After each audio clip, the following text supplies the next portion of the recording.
The state of California in the Duncan versus Becerra case is what was given to us and what gave us what we have been referred to as Freedom Week. Now, Duncan versus Becerra is going by a new name in Duncan v. Bonta because the Attorney General is now a different person. That's kind of how that works. So the new Attorney General is taking the reins from here on out, and the Firearms Policy Coalition recently posted on Twitter when the state put a supplemental brief that was defending their stance on why these magazines should be illegal and why people that have 30-round magazines currently legally should have to either modify, destroy, or surrender those magazines.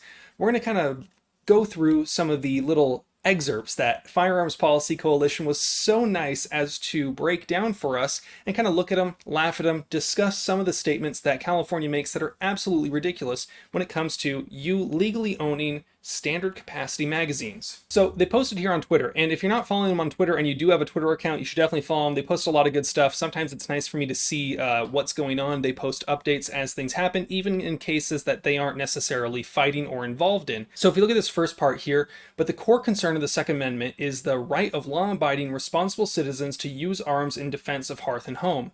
Yeah, one of those things, though, is that it was actually just an acknowledgement of that right of the people to bear arms of all types. It's not actually saying what the government can do. It's saying the government can't do something. So they're kind of skewed on what they think the core reason of the core purpose of the Second Amendment is. And California's large capacity magazine restrictions do not banish that right. To the contrary, California generally allows law-abiding adults to possess and defend themselves and their homes with as many approved firearms, as much ammunition, and as many authorized magazines as they want. So they're saying that, generally we grant you the permission because we are so generous. We are generally giving you the right, and it doesn't matter if you only have 10 rounds in your mag. It's no big deal. You can just reload because we're letting you use as many magazines as you want and as much ammunition. Generally, if it's an approved firearm that we've given you the permission to own. Because that's how rights works. The government apparently actually has the ability to grant you the permission to exercise your right. Now, this part is the funniest part for me. Unlike handguns, large capacity magazines are not the quintessential self-defense weapon. Indeed, their popularity has spiked in the last few decades. So it's referring to handguns as the quintessential self-defense weapon, of which large capacity magazines are normal for. So obviously, a large capacity magazine in itself is not going to be a weapon because, yeah, if I hit myself on the head with this, I might be able to hurt myself kinda if I was hard enough, or if I tried to attack someone with this. I guess anything's a weapon if you try hard enough, but this isn't a weapon, obviously. But a handgun is, and it just so happens that almost every single modern handgun comes with a large capacity magazine, even and especially at the time that Heller was decided. So I'm not sure how they're trying to say that the popularity has spiked in the last few decades when the existence of large capacity ammunition feeding devices have existed since the Plucket gun. Kind of crazy for them to assume that large capacity magazines being used in the most common firearms in the home aren't common and are only been common in the last few decades. All California has done to limit the number of rounds per magazine to no more than 10. That is far more than the 2.2 rounds that individuals typically need to defend themselves in a self-defense situation. That's fine, but here's the deal. Most people that get in car crashes don't die, so why would we have seatbelts or airbags? Well, that's because most car crashes or most collisions with vehicles are done at low speeds in parking lots. But 2.2 rounds, while, hey, they haven't said that they would reduce it to 3-round magazine capacity yet. But they're saying that you only need 2.2 on average. So, hey, look, you only need 3 rounds, dummy. What do just go fire 2 blasts into the air. That's all you need. Use the old Joe Biden defense. We saw how that worked out for the last guy in the last video we talked about. It's kind of ridiculous that they're saying, oh, you don't need that many rounds, but they're not saying that it never happens, that you never need more than 10 rounds. But here's the deal. You never know how many rounds you're going to need. I can find any number of situations where someone would be in a situation where if they had only 10 rounds, they would have been screwed because let's say bump in the night, you grab your gun and you go check it out. if you're limited to only 10 rounds, you're probably naked or wearing your pajamas. So are you going to stick that extra 10 round magazine in your butt crack and pinch onto it and clench it, and hopefully you have another mag if you need that mag? Or would it have been much better for you to just have a 30 round mag in your gun? I don't know. You tell me what you think would be more efficient. Here's the part that I think is actually probably the best. In contrast, a law prohibiting magazines of 11 rounds or more, but allowing law-abiding adults to possess as many authorized firearms and magazines with lesser capacity as they wish, does not materially interfere with the ability to use arms in self-defense. Here's the best part. Okay, I'm going to go full screen for this. So, California is simultaneously saying that we need to ban magazines of over 10 rounds because that would make school shootings and violent interactions with bad people less dangerous. They're saying that if that person only has 10 rounds, they would need to reload more, they wouldn't be able to have as much ammo on them, and that violence would be less dangerous.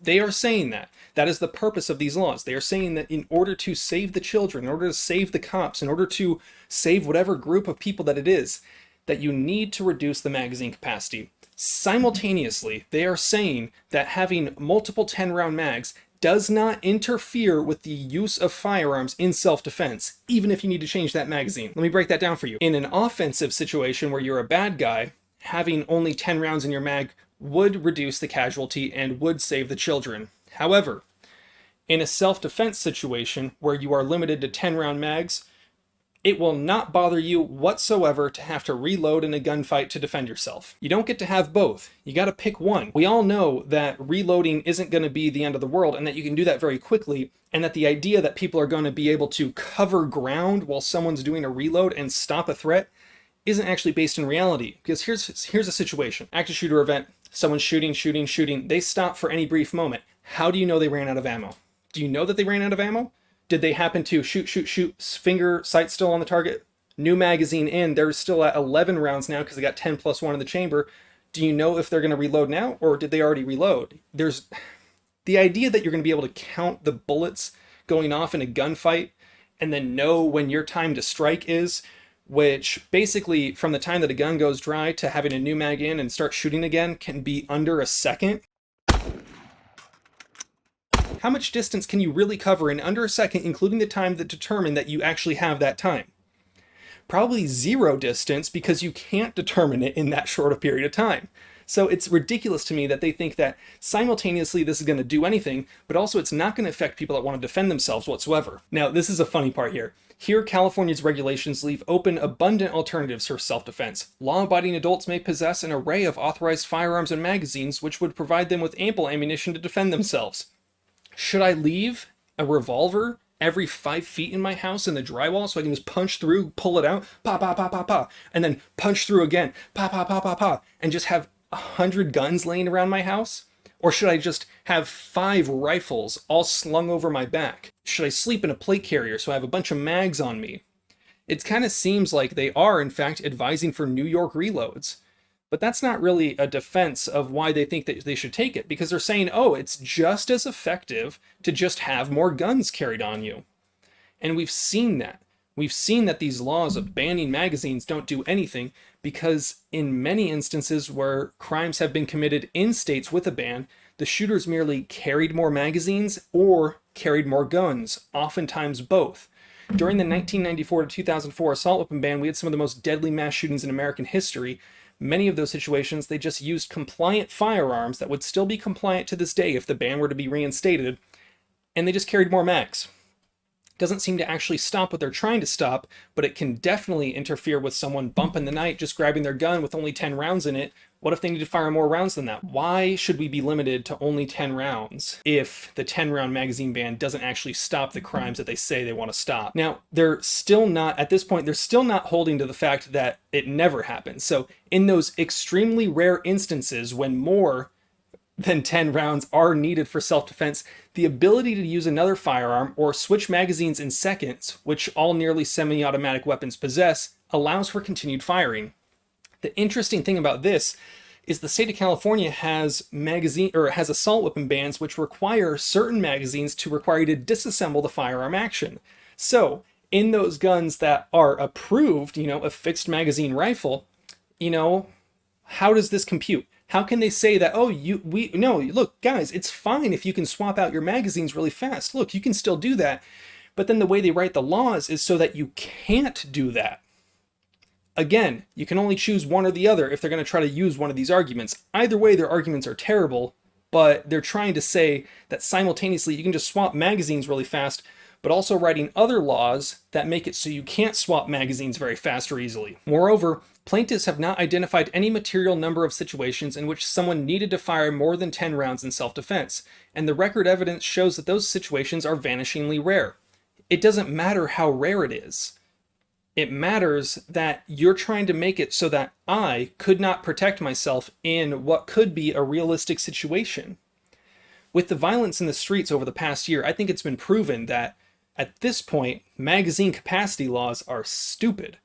Because in a mob situation, the likelihood of you having both hands free in a city environment or in a mob environment would be very unlikely. The ability for you to have more ammunition would allow you to protect yourself in those vanishingly rare situations. At the last part, they touch on the fact that these laws would require people that legally possess, like myself, all these large capacity magazines, as the state refers to them as.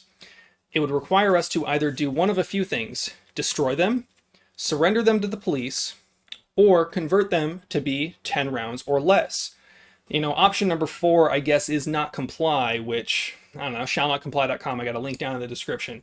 But they would say that the only legal courses of action would be to either modify, destroy, or surrender these. Now, these magazines might be able to be made to hold only 10 rounds. However, at that point, I am basically destroying the purpose of what I bought. I'm also going to have to buy the parts to convert these. I'm going to have the labor done. How do I know that I'm doing it properly? Because the state of California, as of right now, does not have an actual legal definition that's defined clearly of what permanently means when it comes to 10-round mags. They proposed something a while ago, but then they redacted that before it actually went live. So what does that mean? I got a good idea, I think, but does that mean that the police are going to know exactly what it is, and how would they know? How would they know that it's only 10 rounds? They think that these are not actual infringements. What about magazines that aren't standard? What about magazines not for Glocks and AR-15s that might have weird shapes to them? What about helical magazines? What about P90 mags? What about any magazine that wouldn't allow for the floor plate to be removed? There are many magazines out there that would have to either be destroyed, sent out of state, or surrendered to the police. And they're just ignoring that. They're ignoring the fact that every single thing about this law is unconstitutional. Here's the deal. All gun laws are infringement. The California assault weapon ban is stupid. The California magazine ban is stupid. You guys know the drill. Have fun, be safe, stay dangerous. Peace.